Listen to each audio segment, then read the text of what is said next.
Assalamualaikum warahmatullahi wabarakatuh. Anak-anak Umi sekalian, apa kabar? Semoga kita selalu diberi kesehatan dan jangan lupa untuk tetap terus beribadah. Utamakan yang wajib dan yang sunnah, usahakan jangan tinggal juga ya. Dan tetap mematuhi protokol kesehatan. Semoga pandemi ini lekas berakhir sehingga kita bisa belajar seperti biasanya. Nah, berikut ini Umi akan menjelaskan tentang menyajikan data dalam bentuk diagram. Kita akan melanjutkan materi yang berikutnya.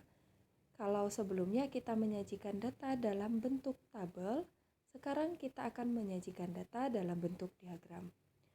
Baik, di sini yang pertama ada diagram batang. Pada diagram batang, Umi berikan contoh ya. Berikut adalah data nilai ulangan matematika siswa kelas 5 SD Melati. Nah, di sini kalian lihat ya, ada banyak data. Dan untuk membuat dalam diagram batang, tahap yang pertama, kita harus ubah data ke dalam bentuk tabel terlebih dahulu. Lalu, baru tahap yang kedua, kita ubah data ke dalam bentuk diagram batang. Baik, kita langsung masuk ke tahap yang pertama. Ini adalah soalnya yang tadi ya. Tahap yang pertama, kita ubah dulu data ke dalam bentuk tabel. Pada pertemuan yang lalu, kita sudah mempelajari mengubah data daftar ini ke dalam bentuk tabel. Kita langsung bikin tabelnya. Yang pertama yaitu ada kolom nomor dan kolom nilai. Sesuaikan ya, karena ini adalah data nilai, maka kita mempunyai kolom nilai dan banyak siswanya dalam satuan orang. Kemudian nilai yang terendah itu adalah 5 dan yang tertinggi adalah 9. Kita hitung dulu nilai 5 ada berapa siswa. Ternyata ada 1, 2, 3, 4. Lalu nilai 6 ada 1, 2, 3, 4, 5, 6, 7 siswa. Kemudian nilai 7. 1, 2, 3, 4, 5. Lalu nilai 8, ini lumayan banyak. 1, 2, 3, 4, 5, 6, 7, 8, dan 9. Dan yang terakhir nilai 9 ada 1, 2, 3, 4, 5, 6.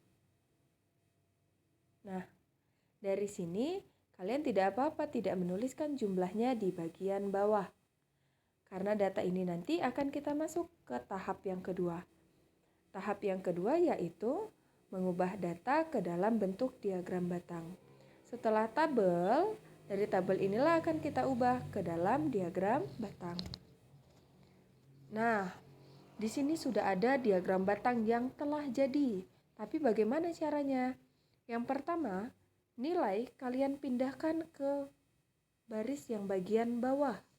Ya, nilainya dari 5 sampai 9. Ini juga pada diagram batang dari 5 sampai 9. Banyak siswanya kita urutkan dari 0 sampai 10. Sesuaikan dengan kebutuhan kalian, ya. Jika yang dibutuhkan sampai 15 siswa di sini, maka kalian harus bikin diagramnya sampai 15. Tetapi karena ini yang tertinggi adalah 9 siswa, maka cukup kita bikin sampai 10. Atau sampai 9 juga tidak apa-apa. Dan banyak siswa berada di sebelah kiri diagram batang. Lalu langsung kita lihat. Yang pertama, nilai 5 ada 4 siswa. Maka pada nilai 5, kita tarik diagram batang, kita bikin bentuk batang sampai angka 4. Jadi pada garis ini cukup berhenti sampai sana.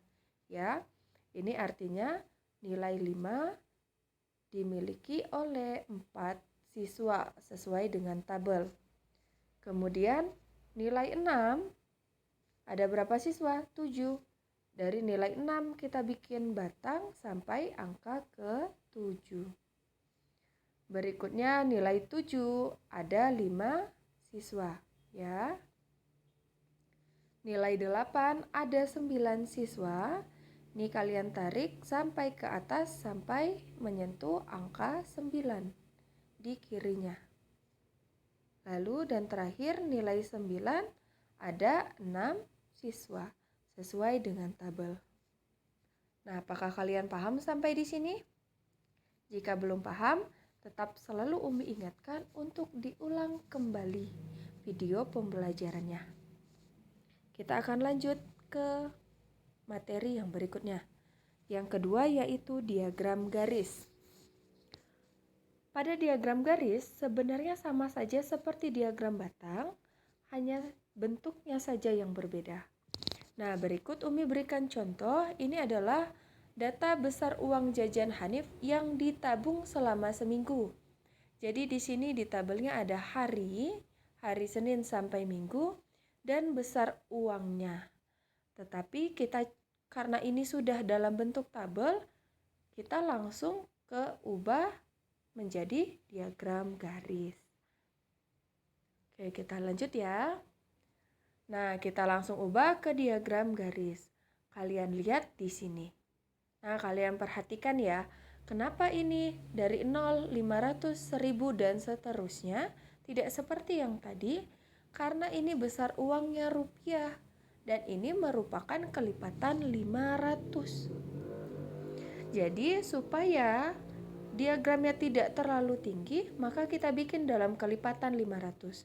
Mulai dari 0, 500, 1000, 1500, 2000 dan seterusnya.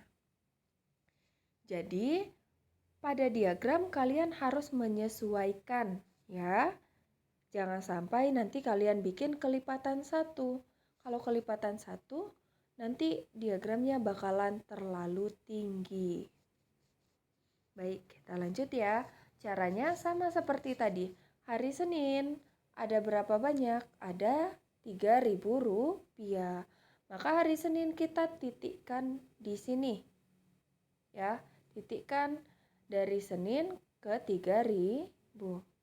Lalu hari Selasa 4.500. Nih, kita titikkan.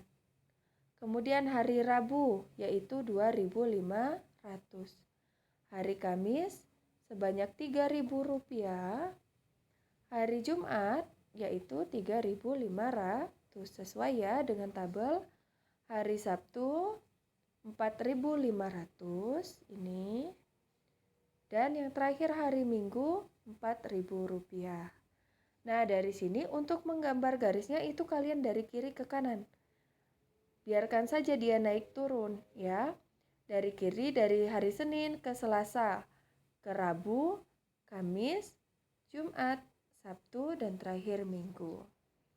Nah, inilah diagram batang dan diagram garis. Supaya kalian lebih paham lagi, Umi akan memberikan latihan. Hanya 2 soal. Yang pertama latihan 7. Kalian buka halaman 174. Nanti ada soal nomor 5. Itu kalian kerjakan ya, bikinnya dalam bentuk diagram batang. Kemudian latihan 8. Kalian buka halaman 178. Lihat yang nomor 6. Bikinnya dalam bentuk diagram garis. Kalian boleh bertanya kepada Umi melalui Japri di WhatsApp ya. Baiklah, kita cukupkan pertemuan kali ini. Umi tutup. Wassalamualaikum warahmatullahi wabarakatuh. Dan semoga ilmunya bermanfaat ya. Amin.